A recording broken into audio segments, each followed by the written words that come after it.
Hello, history enthusiasts. This is Manali Momaya. Welcome once again to our World Heritage series, a year long series on UNESCO World Heritage Sites in India. This is the second episode of the series.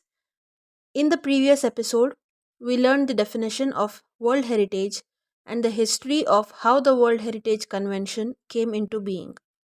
The idea of recognizing both cultural conservation and nature conservation was first officially promulgated in a 1965 US conference that called for a World Heritage Trust to preserve the world's superb natural and scenic areas and historic sites for the present and the future of the entire world's citizenry.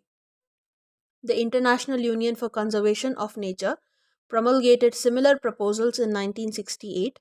These dual proposals were presented in 1972 to the United Nations Conference on the Human Environment in Stockholm and were combined into one text that was accepted by all parties. The Convention concerning the protection of the world cultural and natural heritage was adopted by the General Conference of UNESCO on 16th November 1972. The convention came into force on 17th December 1975. We also learned the objectives of UNESCO in creating the list of World Heritage Sites. In this episode, let's learn the process by which World Heritage Sites are selected. Only countries that have signed the World Heritage Convention, pledging to protect their natural and cultural heritage, can submit nomination proposals for properties on their territory to be considered for inclusion in the UNESCO's World Heritage List. The selection process essentially comprises of 5 steps. Here is how they are described by the International Council of Monuments and Sites. The first step is a tentative list. The first step a country must take is to make an inventory of its important natural and cultural heritage sites located within its boundaries.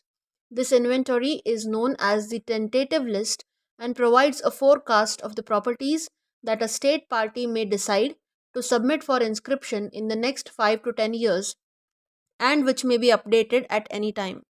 It is an important step since the World Heritage Committee cannot consider a nomination for inscription on the World Heritage List unless the property has been included on the state party's tentative list.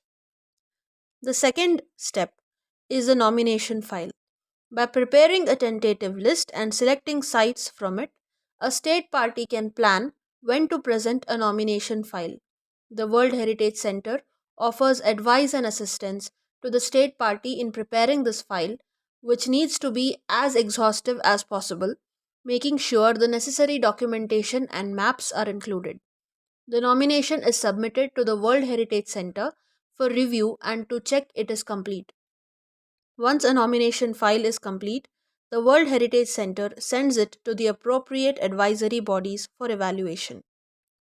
The third step includes the advisory bodies. A nominated property is independently evaluated by 2 advisory bodies mandated by the World Heritage Convention. The first advisory body is the International Council on Monuments and Sites, ICOMOS, and the second one is the World Conservation Union, that is IUCN, which respectively provide the World Heritage Committee with evaluations of the cultural and natural sites nominated. The third advisory body is the International Center for the Study of Preservation and Restoration of Cultural Property, ICCROM, an intergovernmental organization which provides the committee with expert advice on conservation of cultural sites as well as on training activities. The fourth step is the World Heritage Committee. Once a site has been nominated and evaluated, it is up to the Intergovernmental World Heritage Committee to make the final decision on its inscription. Once a year, the committee meets to decide which sites will be inscribed on the World Heritage List. It can also defer its decision and request further information on sites from the state parties. The fifth step is the criteria for selection.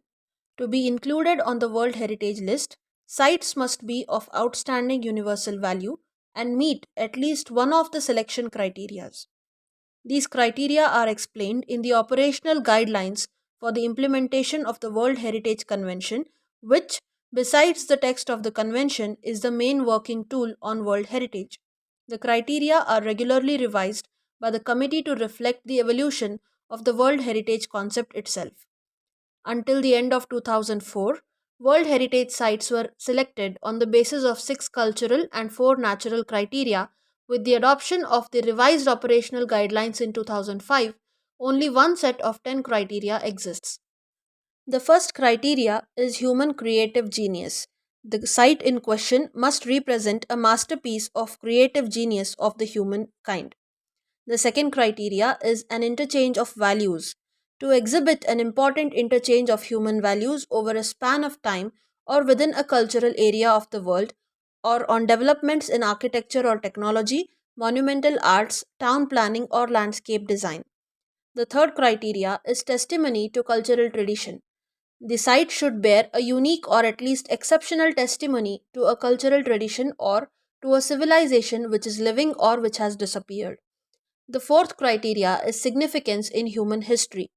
It should be an outstanding example of a type of building, architectural or technological ensemble, or a landscape which illustrates a significant stage or stages in human history. The fifth criteria is traditional human settlement. The site should be an outstanding example of a traditional human settlement, land use, or sea use, which is representative of a culture or cultures or human interaction with the environment, especially when it has become vulnerable under the impact of irreversible change. The sixth criteria is heritage associated with events of universal significance. That is, it should be directly or tangibly associated with events or living traditions, with ideas or with beliefs, with artistic and literary works of outstanding universal significance. The committee considers that this criterion should preferably used in conjunction with other criteria. The seventh criteria is natural phenomena or beauty. It should contain superlative natural phenomena or areas of exceptional natural beauty and aesthetic importance. The eighth criteria is major stages of Earth's history. It should be an outstanding example of representing major stages of Earth's history, including the record of life, significant ongoing geological processes in the development of landforms, or significant geomorphic or physiographic features.